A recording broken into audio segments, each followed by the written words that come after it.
Fala galera, beleza? Tudo bem com vocês? Tá começando mais um podcast Andando com o Mestre. E hoje eu tenho a honra de receber aqui as nossas gravações, do nosso podcast, a pastora Débora, a quem eu aprendi a amar muito nesse tempo que a gente se conheceu. Seja bem-vinda, pastora Débora.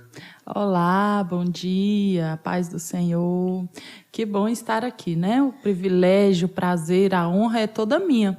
E eu também aprendi a amar, né? Essa pessoa especial que Deus me presenteou, colocou na minha vida, a vida do Rickson. E eu quero agradecer a Deus por estar aqui. É um privilégio poder estar aqui, compartilhar com você nesse momento, com todos vocês, um pouquinho a respeito do que Deus tem feito na minha vida. Amém? Amém, glória a Deus, né?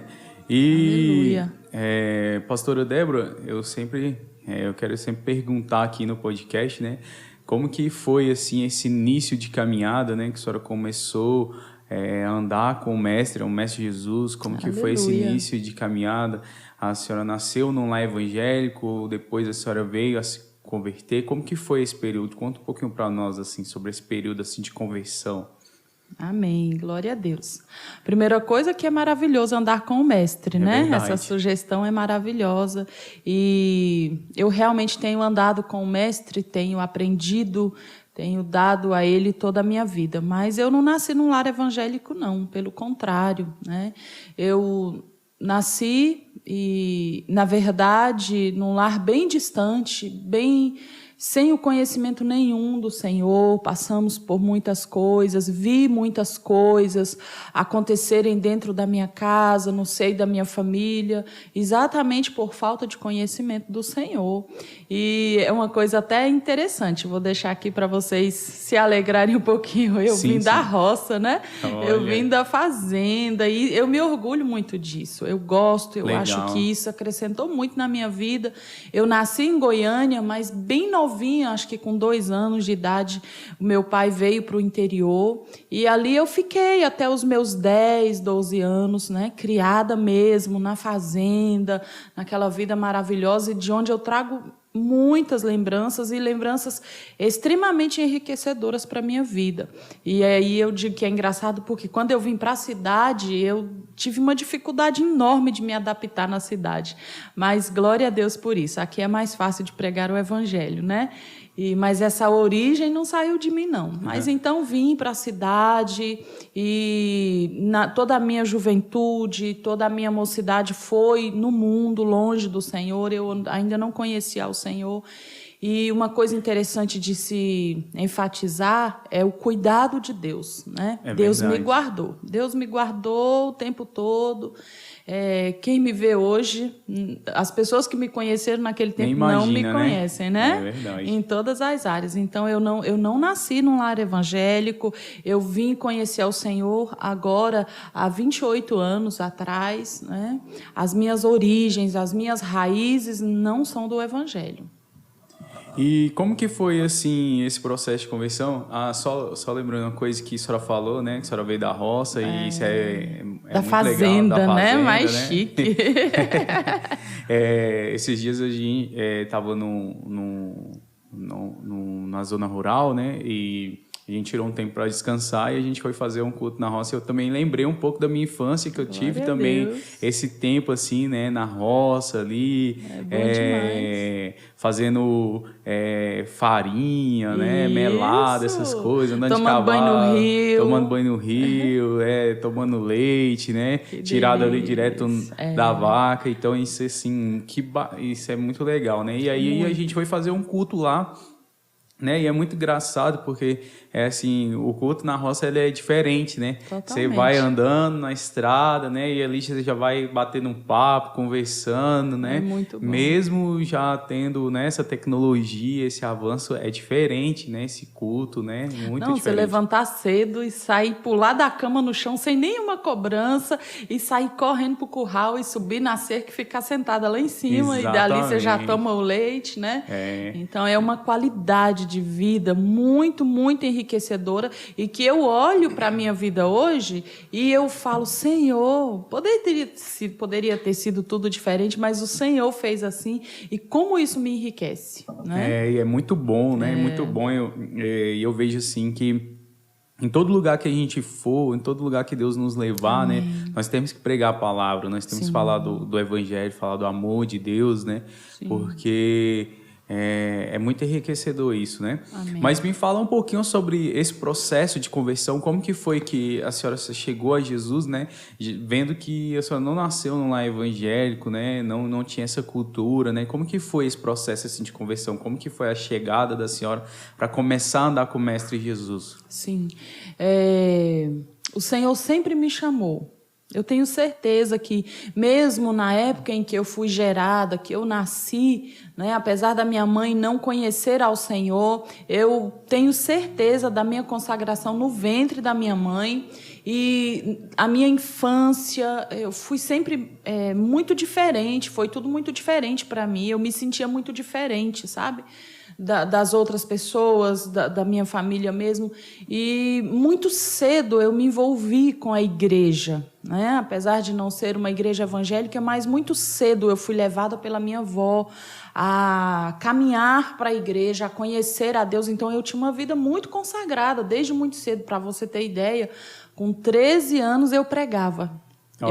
Eu pregava no líder, eu era vice-líder, no caso, com 13 anos, do Movimento de Amizade Cristã, era um MAC, né, na Igreja Católica, e ali eu já era líder, e a gente fazia retiros, e o padre me escolhia para pregar para aqueles adolescentes. Então já tinha um chamado aí da palavra, era né, muito do ensino nítido. da palavra, né? Eu tinha muita facilidade, aí fui professora de crianças na catequese por muito tempo, então eu sempre tive aquele chamado, mas existia dentro de mim um vazio, uma sede, que apesar de tudo aquilo que eu fazia, não me preenchia. Eu tenho certeza que eu era muito depressiva, porque eu chorava muito, eu tinha uma angústia profunda na minha alma que nada saciava. E aí eu levei isso até praticamente o final da minha adolescência. Eu casei muito cedo, né? Hoje eu estou aí com 49 anos, eu já tenho 31 anos de casada. Eu casei muito cedo e assim que eu me casei, eu precisei me afastar dessa igreja que eu frequentava. A igreja não aceitava as condições pelas quais eu iria me casar e eu fui expulsa daquela igreja. E eu tive que deixar aquela igreja. Isso me trouxe um sofrimento muito grande. Mas foi exatamente aí que Deus estava começando a trabalhar. Por quê? No fato de eu ter saído daquela igreja, ter sido, na verdade, tirada daquela igreja, e aí, depois de 2 anos de casada, eu engravidei da minha primeira filha, e a minha filha nasce com um problema seríssimo de saúde. E, enquanto isso, meu esposo está começando a caminhar para a igreja evangélica, levado pelo Espírito de Deus também, né? E eu tinha uma resistência muito grande ao evangelho, muito mesmo, chegava a ser gritante. Por causa dessa enraização, né? Isso. Essa raiz, né? No catolicismo. Muito. Meu Deus, como isso é difícil. Na verdade, a conversão dói, mas o deixar essas raízes também traz muito sofrimento para a gente. É aquilo que você é ensinado desde o dia que você nasce, né? É como você abandonar uma verdade que você estava, que você acreditava ali, né? Todo o tempo da sua vida, e aí você tem que deixar para trás e falar assim que essa não era toda a verdade que você ouvia, né? E o que eu aprendi com isso? Hoje eu sou muito compreensiva com relação às pessoas se achegarem, abandonar as verdades delas, porque eu passei por isso, eu sei o que é. E é muito legal porque Jesus, ele vai nos dizer assim, né? Conhecereis a verdade vos libertará. Isso. E quem que é essa verdade? É o próprio Jesus, né? É o próprio Jesus. O próprio Jesus. Então, quando a gente conhece Jesus, né? Ele vai nos libertar das outras verdades que a gente achava que era verdade, né? Então, quando a gente se aproxima de Jesus, as outras verdades passam a não ser tão verdades assim, né? E aí Jesus, ele é a verdade, ele traz essa verdade para nós, né? Muito legal. Hoje está cantando aí uma canção, eu não estou tentando lembrar aquela que agora eu não estou conseguindo, né? Mas que ele quebra, né? Ele rompe com as montanhas, ele abre o que for preciso para poder me mostrar a verdade. É verdade. Né? Eu amo cantar essa canção, pena que eu não lembro ela aqui agora, mas me retrata muito a minha história de vida na letra dessa canção. E ficar devendo ela aqui, né? Depois a gente vai lembrar e passar. Mas então eu venho, né?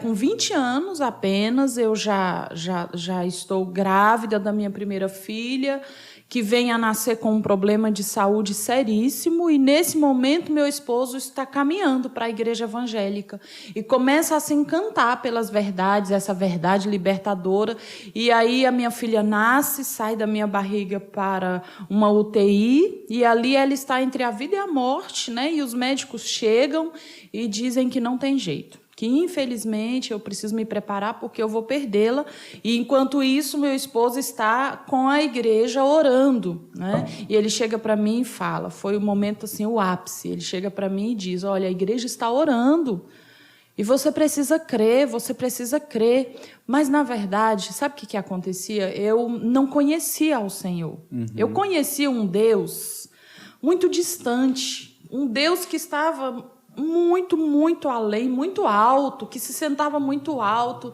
E para chegar a esse Deus, onde eu fui ensinada, eu precisava passar por vários mediadores, não é? Sim. Então, Deus era inacessível para mim. E agora meu esposo chega e fala para mim, não, tem um Deus perto, tem um Deus presente, é Ele está permitindo tudo isso para que você o conheça. E aquilo trouxe para mim muito aborrecimento, porque eu falava, não, então esse Deus é cruel fazer isso comigo, né? Então, quando ele chega e fala comigo, a igreja está orando e depende de você, você precisa reconhecer que é Deus que está te chamando através desta situação. Crer, né? Isso. No Senhor Jesus. E aí, o que acontece? Nesse momento, eu viro para o canto, fiz igual a Ezequias, virei para o canto, eu estava dentro do carro, eu virei assim e falei, então, a questão é o Deus dos crentes.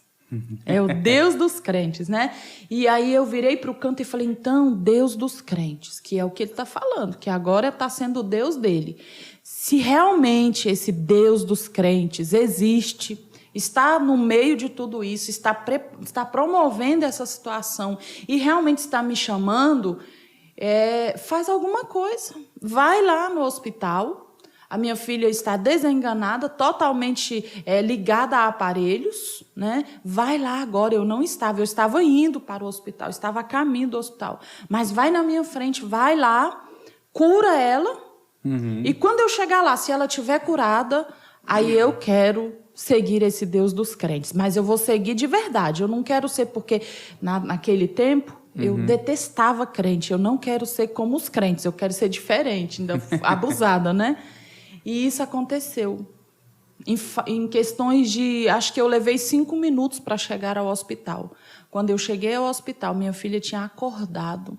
Estava totalmente lúcida, acordada. E os médicos desesperados, sem saber o que fazia. Se tirava os aparelhos, se deixava, porque a menina estava chorando, que ela nunca tinha chorado, se movendo, braço, perna, que nunca tinha se movido, né? E aí foi um milagre. Hoje ela está aí com 28 anos, né, prestes a encerrar um curso, né, maravilhoso que o Senhor a deu. E ela é um verdadeiro milagre, eu sempre lembro ela disso, mas o trabalhar foi na minha vida. Porque naquele momento eu vi o Deus dos crentes agindo, curando, e aí... Que hoje é o seu Deus, hoje é né? o meu Deus, né? Que eu prego, que eu amo, e que a minha vida foi totalmente transformada. Aquela pessoa vazia, aquela pessoa que vivia chorando, eu me escondia para chorar. Hoje não. Hoje eu sei quem eu sou, eu me sinto completamente realizada, preenchida. E em cada passo, né, que vamos dando direção ao Senhor, eu vejo o quão Deus vai cumprindo a sua palavra, Isso. né?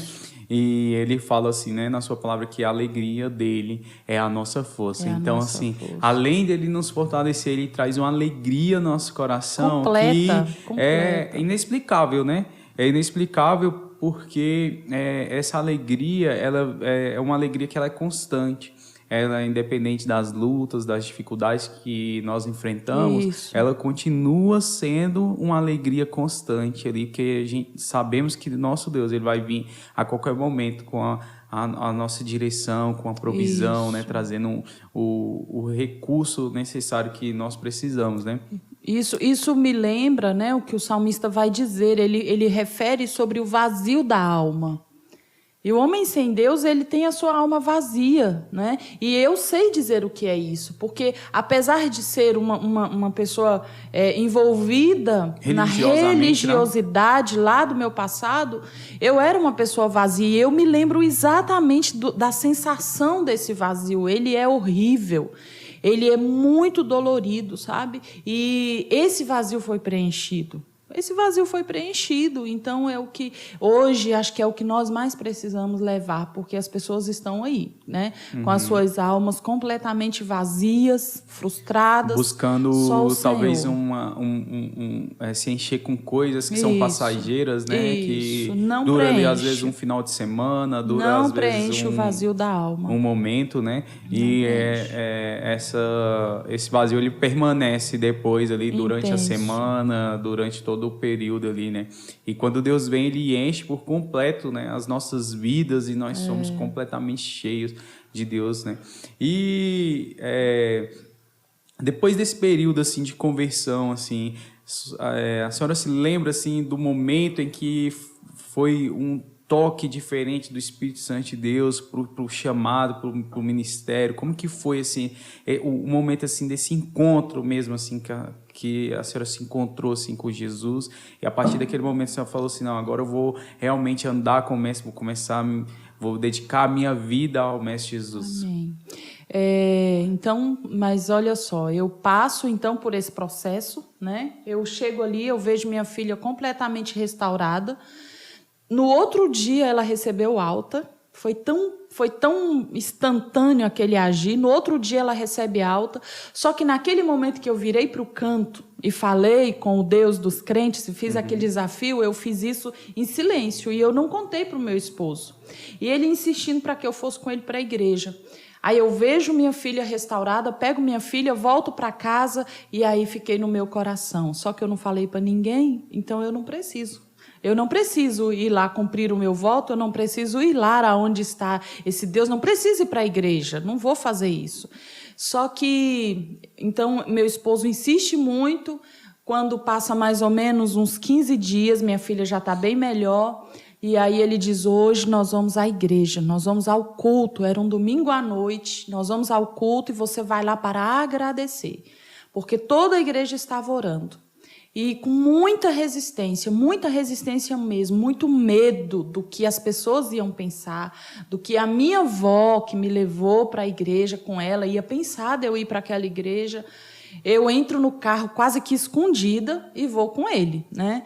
E a rua que fica a minha igreja, onde eu me converti, eu venho de Buritis, Minas, né? Aqui no interior. E quando eu chego naquela rua, ela era uma rua bem pequena e bem escura, umas casinhas bem baixinhas assim. Quando ele virou na esquina, que eu olhei aquela rua, ela estava totalmente iluminada, como se fosse um estádio, aqueles holofotes enormes, e aquela claridade, o céu aberto sobre aquela rua. Eu falei, gente, essa rua nunca foi clara desse jeito. Eu extasiada com aquela visão. E ele para o carro na porta da igreja, que eu olho para a igreja, uma igrejinha bem pequenininha. Tinha 2 anjos, eu vi com os meus olhos, foi muito linda aquela visão. Ali, um do lado, outro do outro da porta, com umas lanças cruzadas, só para me receber. E aquilo vinha para mim, para te receber, aquela visão maravilhosa. Eu entro totalmente carregada naquele lugar, de tão extasiada que eu estava com aquela visão. E aí entra a outra experiência, que os irmãos vêm te receber na porta. Que bom que você chegou, que bom que você está aqui, que bom que sua filha está bem. Eu nunca tinha vivido aquilo, porque eu vim de uma igreja que ninguém me recebia na porta. E ninguém né? te conhecia, né? Ninguém me conhecia. Aí eu entro, né, começo a assistir ali, a participar daquele culto pela primeira vez na minha vida, e aquele pastor começa a trazer uma palavra tão viva, tão prática, tão real, que eu nunca tinha visto e ouvido, né? Até falei, não, alguém contou minha vida para esse homem, não pode, né? Mas ali o Senhor falando naquele lugar, né? O Senhor me recebeu naquele lugar, e naquele dia, quando o pastor fez o apelo, aquela pessoa que não queria ir para a igreja, Eu só entreguei minha filha para o meu esposo e levantei. Eu não fui com as minhas pernas, não é de mim mesmo, entendeu? Não é pelas minhas obras, não é pela minha força, mas a graça me levou e eu me rendi ao Senhor naquele dia, naquele lugar, a primeira vez que eu fui na igreja. E ali eu aceitei Jesus e comecei a caminhar com toda aquela novidade, aquele lugar diferente, aquele ambiente diferente, aquela família que eu nunca tinha vivido. Mas, assim, os meus primeiros 2 anos, para testemunho e crescimento nosso, né, foi, assim, um caos. Eu não tinha hábito de ler Bíblia, eu não conhecia a Bíblia, né? E para mim era tudo muito novo, e eu também com ainda aquela resistência, quebrar aquela resistência é muito difícil. Os meus primeiros 2 anos eu fui para a igreja por obrigação, se alguém não fosse obrigar e me levar, né? Eu não ia. Eu não sabia onde eu tinha deixado a Bíblia, porque eu chegava num domingo, guardava, quando era no outro, meu Deus, onde é que eu larguei a Bíblia? Era um sacrifício para achar. Eu não orava, os meus primeiros 2 anos foram assim, mas o Senhor teve muita paciência comigo, muito amor, e Ele foi me levando. Aí, com 2 anos que eu já estava na igreja, o meu pastor um dia me deu um aperto, graças a Deus, e aí eu comecei a entender, né? Mas naquele dia eu disse, de verdade, o Senhor me amou demais, eu não posso servir desse jeito. E ali eu comecei a me aprofundar na leitura da palavra, começar a orar. Eu decidi ir mais para a igreja. Para mim, antes, se eu fosse no domingo, estava bom demais. Mas eu decidi comigo mesmo, se eu não começar a vir, eu não vou aprender. Eu preciso vir. Aí eu comecei a me aprofundar na minha caminhada com o mestre de verdade. E aí foi bom, fui crescendo, né? Fui andando. Agora, o que você me perguntou, a chamada, né? Esse desenvolvimento para o ministério, hoje eu tenho o Ministério da Palavra. É Legal. Isso que eu sei que eu nasci para fazer, eu preciso pregar o Evangelho. Eu amo estar no púlpito. Antes da senhora contar um pouquinho sobre desse chamado, né? Sim, da palavra e tudo mais, eu acho interessante isso, né? Que a senhora contou, esse seu processo de conversão, e eu vejo assim que Deus ele tem um processo e uma forma de trabalhar com cada sim. né? Que às vezes o meu processo não vai ser o seu processo, claro. Mas que nessa caminhada a forma como que Deus ele nos ama, né? A forma como Deus ele continua nos amar, mesmo cada um tendo o seu processo ali de se entregar de verdade, né? De amar a Deus sobre todas as coisas. Aí depois disso aí a gente começa a entender, né? Que Deus ele é mais importante do que Sim. qualquer outra coisa que a gente possa fazer ou pensar ou adquirir, né? E uma coisa assim que o Senhor ele constantemente tem chamado a atenção na minha vida, né, é que ele tem que ser mais importante, né, do que as coisas. Porque hoje nós vivemos num mundo onde as pessoas elas buscam muito ter, né? Ter carro, ter uma casa, ter condições financeiras, mas o que Jesus ele nos chama para ser, né? Ser servo, ser humilde, né? Ter um coração disposto a servir. Então, o Senhor Jesus, ele nos chama para ser, né? Ser um servo, né, do seu irmão, né? Ele vai dizer, né, para nós amarmos o nosso irmão como ele nos amou, né? Então, assim, eu percebo que quando a gente encontra esse lugar de ser, né, ser servo, de servir ao Senhor, aí a nossa vida começa a ser completa, né? Como um todo. E agora a senhora falando um pouquinho sobre o chamado, né, do ministério. Como que foi esse chamado ministério? Como que foi esse despertar, vamos dizer assim, né, esse despertar para o ministério?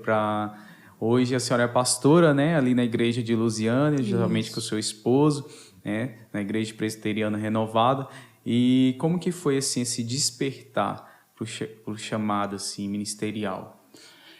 Como esposa de pastor, eu já fiz de tudo na igreja, né? Eu já limpei a igreja, eu já trabalhei com as crianças, eu já fiz parte do ministério de louvor, já abri a igreja, já fechei a igreja. Então, praticamente tudo que tem para se fazer na igreja, na obra, no reino, eu já fiz. Mas, assim como você disse, eu também acredito nisso, que Deus ele tem um chamado específico.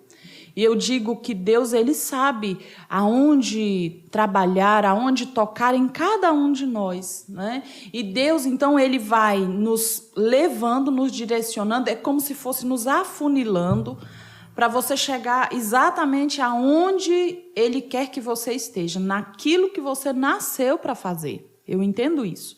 Eu já estive na sala do departamento infantil e eu amo trabalhar com as crianças, mas lá já não é mais o meu lugar. Eu não posso estar lá, porque estar lá me tira daquilo que eu fui chamada para fazer. Do centro, né? Da Isso. vontade de Deus. Eu amo estar lá na cozinha, cozinhando, fazendo, mas eu não tenho tempo. Se for preciso, né? Amo, né? Mas eu não tenho tempo para isso. Eu não tenho, assim como Paulo disse, eu não tenho hoje tempo para servir às mesas. Entendeu? Então, Deus hoje ele foi me levando para isso. Quando foi que isso aconteceu? Sempre você precisa estar atento à voz do Espírito e ouvir o que o Senhor vai te dizendo, porque é Ele que é o dono, é Ele que sabe aonde você precisa chegar. E bem cedo, quando eu passo por esse processo de conversão, acredito que no máximo com 2 anos de convertido, e meu esposo se converte praticamente junto comigo, ele começa a ir para a igreja 3 meses antes, mais ou menos, no máximo 3 meses. E aí, depois disso, eu começo a caminhar com ele para a igreja, e ele, com 2 anos de convertido, já era consagrado a presbítero na igreja. Foi tudo muito precoce, muito rápido. E foi exatamente no momento que eu estava começando a me despertar. Lembra dos 2 anos que eu disse? Quando eu estou saindo desses 2 anos, meu esposo já é consagrado presbítero. E naquele momento que ele é consagrado presbítero, a igreja já coloca uma congregação para a gente cuidar. Então, eu não tive muito tempo, né? De se preparar, né? Isso. Aí eu já vou para o campo, nós já vamos pastorear. Começo a pastorear ali, com apenas 2 anos de convertidos, nós 2. E ali eu já começo a fazer de tudo, como eu falo, dentro da igreja e tal. Mas a minha paixão era a palavra. Era o pregar da palavra, mas eu não tinha nenhuma condição para isso. Eu não tinha não tinha condições. E aí, o que acontece? Ele vai para o seminário e, olhando os trabalhos dele, olhando o que ele fazia, aquilo ali vai me despertando. Quando ele terminou o seminário, eu falei, agora você fica com as crianças que eu quero fazer esse seminário, eu quero estudar, eu quero teologia, eu quero aprender para eu poder pregar. E fui para o seminário, 2001, eu entro no seminário, faço 4 anos de teologia. E quando ali mesmo eu já via que eu tinha muita facilidade para falar, era aquilo que eu queria fazer. E aí eu já comecei a ministrar estudos na igreja, né? Teve uma época muito interessante que uma irmã chega para mim, foi a primeira vez, e disse assim, eu quero que você leve a palavra no culto. Eu falei, não, no culto não, de jeito nenhum. Né? E ela, faça o que Deus te pediu para fazer. E aí eu levo a palavra, preguei 1 hora, quase que os irmãos desistem e vão embora, né? Foi a primeira vez. Mas aí de lá para cá, Deus foi só me afunilando. Hoje, eu vivo pelo ministério da palavra. Né? Nós estamos, assim como você disse, pastoreando a nossa igreja presbiteriana renovada ali em Lusiânia. Eu tenho culto nas quintas-feiras e toda quinta-feira eu estou ali ministrando a palavra. Saio muito da minha igreja para ministrar em outros lugares. E quando dá um tempinho eu faço outra coisa. Mas eu só prego o evangelho, graças a Deus. Que legal, né? E como é importante, assim, nós identificarmos o nosso chamado, né? Isso. Porque às vezes a gente vai perder muito tempo fazendo aquilo que Deus não queria que a gente fizesse. É isso. Né? E assim, hoje, por exemplo, eu tenho convicção que eu tenho um chamado evangelístico, né? Mas para fora da igreja, do que especificamente ser um pastor local. Né? Isso tanto que isso não é algo que arde no meu coração. E nesse processo de descobrir esse chamado, ele é muito importante. Igual a senhora falou, para que a gente não perca tempo fazendo outras coisas que o Senhor não nos chamou.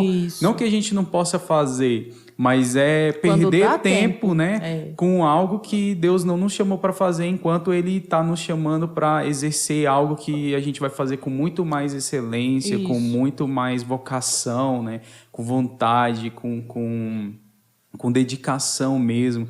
E isso é algo que arde no nosso coração, né? O prazer, que né? faz a gente ser apaixonado. Quando você faz o que você gosta, você está fazendo o que você gosta. Exatamente. Você faz o dia inteiro. É apaixonante, né? Você faz apaixonado, é como se fosse o primeiro amor ali. Isso. Então, assim, isso é muito importante para as nossas vidas. Você descobrir o que foi que Deus chamou. Porque, às vezes, o chamar de Deus para algumas pessoas realmente é ali cuidar da igreja, né? Isso. É limpar a igreja, é zelar pelo templo e tudo. Mas outras pessoas é ali no louvor, outras pessoas é com as crianças, né? E como o ministério de crianças ele é importante, né, na igreja. Então tem que ter pessoas vocacionadas para isso, né? Pessoas que têm o seu coração ali apaixonado, que arde, que ama a criança, que quer ver o crescimento, né? A palavra diz, né? É o auxílio, ou seja, a junção de juntas e medulas. Né? O corpo de Cristo, a exemplo do nosso corpo, então cada parte unida, não é? Cada um desempenhando o seu papel. O papel do pé é o papel da mão é outro, entendeu? E você tem que saber que parte você é no corpo. Você precisa saber, porque senão, além de você estar perdendo tempo, a obra está sendo prejudicada. Porque quando eu quero desempenhar um papel que não é o meu, que é o do meu irmão, eu atrapalho ele. Exatamente. Eu estou atrapalhando. E entendeu? O seu fica retido ali, né? O meu retido e o outro é prejudicado. Exatamente. E, pastora Débora, dentro desse período assim ministerial, né, que a senhora já vem desenvolvendo há bastante tempo, qual foi assim o maior desafio assim que a senhora enfrentou dentro desse período ministerial? Assim, qual tem sido os maiores desafios que a senhora vê assim dentro da igreja? Como tem sido assim? Sim, um desafio. Esse desafio para todos nós, mas esse desafio ele é gritante para mim, porque Jesus vai dizer: negue a sua vida, perca a sua vida. Aquele que perder vai achar. Vai achar. Perder a vida. Você já parou para pensar nisso? Perder a sua vida é muito difícil. O negar o eu, né? O ego, né? Porque é totalmente diferente do que você quer. Exatamente. A gente estava ali na oração na sexta-feira e Deus falando exatamente sobre isso, né? O nosso coração. O negar do eu, do nosso ego, de deixar, né, o eu para trás e falar assim, não, agora eu vou fazer realmente a vontade de Deus. E engraçado porque eu estava meditando nisso esses dias e pensando assim, né, como é difícil deixar para trás, né? Às vezes deixar uma casa boa, deixar uma condição financeira boa, um emprego bom para fazer a vontade de Deus. Eu acho que realmente isso é um desafio para todos. Jesus vai dizer: aquele que não deixar pai, mãe, filhos, bens, né, não é digno de mim. Tudo isso eu já deixei. Tudo isso, né? Minha vida é uma negação completa. Você me conhece bem, sabe do que eu estou dizendo. E, assim, uma coisa que eu amo, que eu acredito que eu nasci também para fazer, e aí, através dessa vontade, eu prego, mas é ser professora. Eu vivi 12 anos na sala de aula e eu não pude mais ficar lá. Eu não tenho como, entendeu? Então, eu neguei aquilo que seria a minha profissão, que eu amaria estar fazendo, se bem que hoje eu já estou indo para outra vertente, né? Estou aí num curso de psicologia, prestes a terminar, que também é minha paixão. E que não deixa de ser um ensino, né? De estar ensinando as pessoas e tudo, né? Então, eu estou gostando muito, né? Eu acredito que vai ser muito prazeroso atuar na área da psicologia. E então negar-se, deixar pai, deixar mãe, deixar tudo para poder fazer a vontade de Deus, para ir. Tem um hino que eu gosto muito de cantar que diz: sobre terra ou mar, aonde o Senhor mandar, irei. E para você ir sobre terra ou mar, ou aonde o Senhor te mandar, você tem que deixar. Então, hoje, por exemplo, nesse exato momento, eu deixo minha casa, deixo meus filhos, que passam finais de semana, estão lá sozinhos, fazendo o almoço, cuidando de tudo. E a gente sabe que, como mãe, não é toda mãe que faria isso. É verdade. Eu tenho deixado, né? Se o Senhor me fala para ir levar a palavra numa outra cidade, fazer uma viagem, deixar mesmo até pela minha igreja local, o Senhor sabe que eu deixo. Eu deixo mesmo e vou. Então, eu me nego. Isso é difícil. Tem vezes que eu vou, assim como lá no Salmo 126, eu vou chorando mesmo, né? Mas eu sei que eu preciso ir, eu sei que eu preciso obedecer. Então, negar-se a si mesmo é o maior desafio.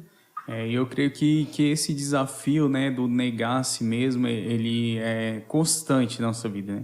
Até Jesus voltar, ele vai ser algo constante, né? E outra coisa, não é só o negar no espaço geográfico. Eu quero estar aqui, Deus quer melhor. Não, deixar também nas suas convicções. Se fosse seus sonhos, meus seus sonhos, desejos, pronto, né? É tudo, isso. né? Tudo, É tudo. Tudo. Negar-se a si mesmo. Isso é muito, muito difícil, né? E a gente aprende muito com o apóstolo Paulo nesse sentido, né? O apóstolo que foi capaz de deixar tudo, né? E no final da sua vida se encontrava sozinho, né? Quando ele vai escrever a carta aos Filipos, né? Aos filipenses, ele vai falar sobre isso, né? Que no primeiro julgamento dele ali não tinha ninguém com ele, né? Que o apoiasse, que o abraçasse, mas ele sabia, ele tinha convicção que o Senhor não tinha o abandonado, né? Que o Senhor estava com ele. Então, assim, como é importante a gente ter essa convicção que Deus, ele jamais vai nos abandonar, né? Quando a gente abre mão disso, abre mão da nossa vida, o Senhor, ele jamais vai nos abandonar. Sabe o que eu aprendo com isso? Que a obra, humanamente falando, ela é muito solitária. Sim. Humanamente falando, ela é solitária. Só que eu vejo Deus nisso.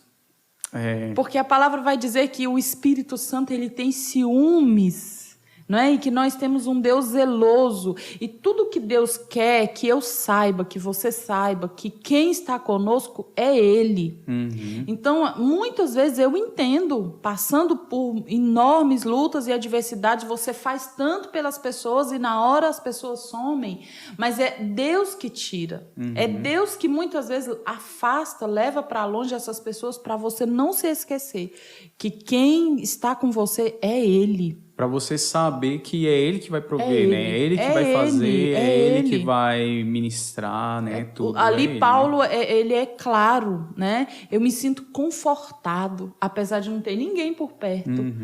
Quando o Estevão está sendo apedrejado, né? Todos foram, mas ele olha para o céu, a palavra diz que ele vê o céu aberto, que ele vê o Senhor de pé, ali apoiando, olhando, cuidando, né? Então é isso. E aquilo que a gente falou um pouco sobre a alegria, né, no começo, que Paulo ele vai dizer também nessa carta, né, aos Filipos, sobre isso, né, que inclusive essa carta é considerada a carta da alegria. Isso. Mas Paulo estava preso. Aí você me pergunta assim, como que pode, né? Paulo preso, mas aí ele tá alegre, contente, aí entra o propósito. Né? Eu sei que eu nasci para isso. Eu sei que eu estou no centro da vontade de Deus. E é isso também que ele vai continuar falando. Ele vai falar assim, que graças a ele estar preso, que aquele povo ali, os carcereiros, as pessoas que estavam ali à volta dele, puderam ouvir o evangelho. E estavam se convertendo, né? O povo estava se convertendo. Mas é exatamente isso que nós falamos, né? Sobre entender o nosso chamado, né? Entender o nosso chamado. Porque quando você entende o seu chamado, não importa onde você esteja, o seu coração vai estar alegre, vai estar contente, porque você sabe que o propósito de Deus está se cumprindo, né? E nesse processo de cumprir o propósito de Deus, você sabe também que Deus ele não vai te abandonar, que Ele vai estar com você o tempo todo, né? Rick, hoje olhando pelo olhar da psicologia, uma coisa muito, muito importante que nós precisamos ressaltar é a necessidade de nós nos conhecermos. É a necessidade de você saber quem você é. Eu preciso saber quem eu sou, de onde eu venho, por quê. Por que eu estou aqui hoje? Para onde eu estou indo? Qual é o propósito do meu nascimento? Eu preciso saber quem eu sou. Eu tenho falado isso por onde eu passo, com todo mundo que eu converso, pessoas que conversaram comigo recentemente vão se lembrar disso, porque eu olho para Jesus ali na tentação do deserto e Satanás chega para ele e diz, você está 40 dias aí sem comer, você está com fome. Se você Testando a identidade, né? Se você é o Filho de Deus, transforme essas pedras em pães. Parte B, mas a parte A é a que pega. Se você é. Aí o Senhor nem responde com relação à parte A. porque ele não tem essa dificuldade. Ele sabe quem ele sabe quem ele é. Ele sabe por que ele está passando por aquele processo de provação no deserto. Ele sabe por que ele está na companhia de Satanás. Ele sabe de tudo isso. Ele sabe o porquê de todas as coisas. Ele simplesmente diz, com relação às pedras e os pães, não só de pão viverá o homem, mas de toda a palavra que procede da boca de Deus. Então, essa mesma proposta, ela é hoje gritante aos nossos ouvidos, da parte do inimigo, que é o mesmo, da parte do mundo, o tempo todo está gritando, quem é você? Se você é, se você for, se você realmente tem esse chamado.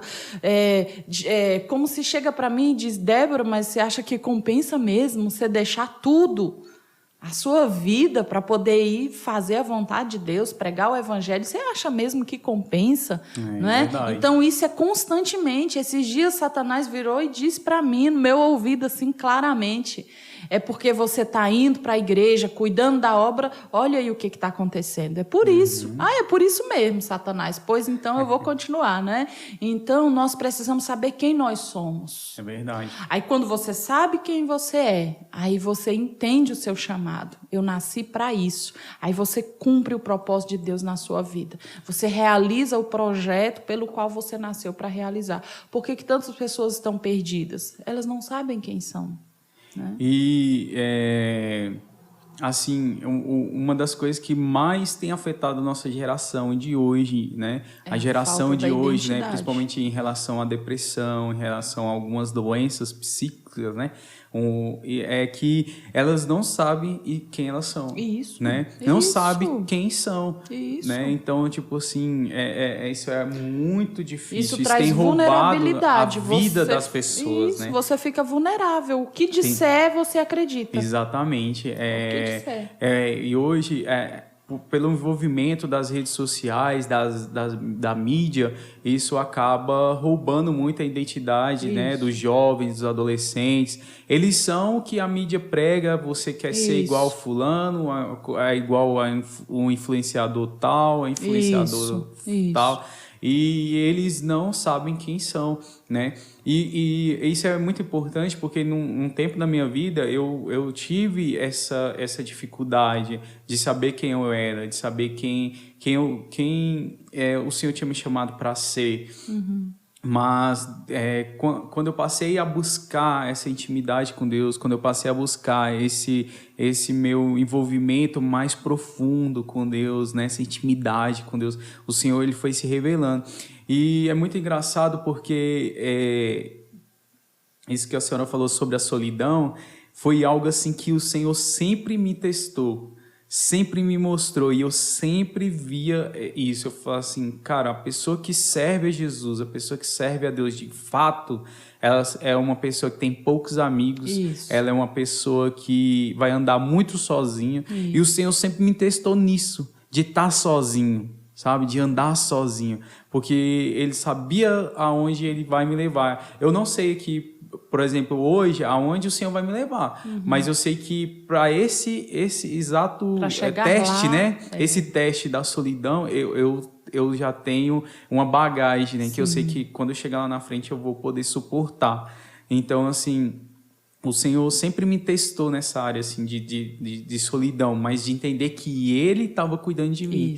Que mesmo que as pessoas não estivessem comigo, mesmo que eu não tivesse ali amigos para desabafar, para conversar, para me abrir, né, para às vezes receber um abraço, porque a gente sabe que nessa caminhada com Jesus às vezes é muito difícil isso, né? E mesmo que eu não tivesse isso, mas o Senhor estava cuidando de mim. Ele só quis se revelar a você. Só quis se revelar. E foram os momentos assim de maior encontro que eu tive com Deus. Foram os momentos de mais revelação do Espírito Santo de Deus na minha vida. Foram esses momentos que eu estava só. E aí a gente vê também, né, nessa passagem que a senhora falou sobre Jesus, que depois dele ter sido aprovado ali, ele se encontrou com os anjos. Os anjos foram lá e o serviram, né? Então, assim, às vezes o nosso estado de solidão, ou aquele período que a gente está passando de solidão, é o momento em que Deus mais quer se revelar a nós, né? Isso. E até é interessante, Rickson, falar sobre isso aqui, porque as pessoas hoje, quando passam pelo processo da solidão, elas levam isso para o lado ruim. Exatamente. Entendeu? para a depressão, para a automutilação, para o suicídio. E, na verdade, não é esse o caminho. Entendeu? Não é isso como que você Deus passou. quer nos mostrar, né? Jesus vai dizer, olha, entra para o teu quarto, fecha a tua porta e fica sozinho. Ou seja, fica no secreto. Mais uma vez ele está querendo se revelar. Mais uma vez, porque ali ele vai dizer, né? você está com a porta fechada humanamente, mas o Pai que vê em secreto, que está com você, que está te ouvindo, vai te responder no secreto também. Exatamente. Então, eu acho que vale muito a pena a gente deixar aqui esta palavra para estas pessoas que têm se excluído, que têm ficado muito só, né? E muitas vezes leva isso para esse lado ruim, provocando doenças mentais terríveis.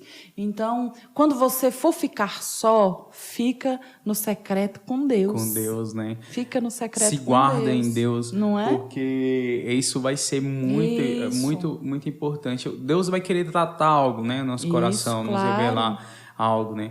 E eu vejo assim que esse processo, né, vamos dizer assim, de solidão que Jesus ele passou caminhando, ele ia no monte, separava um tempo para estar no monte ali orando, falando com o Pai. Que é o que a humanidade não faz hoje. Exatamente. Nós não separa esse tempo, né, para estar só com tempo. Deus, né? Isso. Esse tempo de buscar Deus. Ele saía, se afastava da multidão. Várias vezes a gente vai ouvir, vai ler nos evangelhos que ele se afastava ali da multidão, deixava a multidão e ia encontrar o Pai. Ia estar ali no monte sozinho orando. Aí, no momento que ele estava sendo tentado pelo diabo, ele estava ali sozinho, né, orando a Deus, se consagrando. E depois a gente vai ver esse momento lá na cruz também. Todo mundo abandonou ele, todo mundo deixou ele, mas é como se ele já tivesse preparado para viver aquele momento. Ele vinha se preparando para viver esse momento ali na cruz, né? É muito forte, né? É muito forte. É muito forte. É muito forte esse processo assim de solidão, né? Muito forte. Então é isso, pastora Débora. Quero agradecer aqui, já né? Terminou, né? Quero agradecer aqui, né, por essa oportunidade. Eu creio que esse podcast vai tocar o coração de muitas pessoas. Muito obrigado mesmo pela sua disponibilidade, né, por estar aqui conosco no nosso podcast Andando com o Mestre, né? Amém. E como é bom andar com o Mestre. Glória a Deus. Que venham mais, né? Mais podcasts, que a gente tem esse tempinho para estar produzindo mais material, né? E deixar esta palavra. A minha palavra, o meu versículo é Isaías 26:3, que eu carrego comigo na minha vida. Deus mantém perfeita paz quem tem um propósito firme e confia nele. Né? Então, fica com essa palavra no seu coração, negue-se a si mesmo, mãos à obra, não faça corpo mole para trabalhar, não é? No reino de Deus. Toma a tua cruz, siga Jesus vai andar com o Mestre. E vai andar com o Mestre. Amém. Glória a Deus. Então, esse foi mais um podcast Andando com o Mestre, né? Espero que você tenha gostado. Se você gostou do nosso podcast, compartilha aí com seus amigos, manda o link, compartilha, curta o nosso podcast e que Deus o abençoe grandemente em nome de Jesus.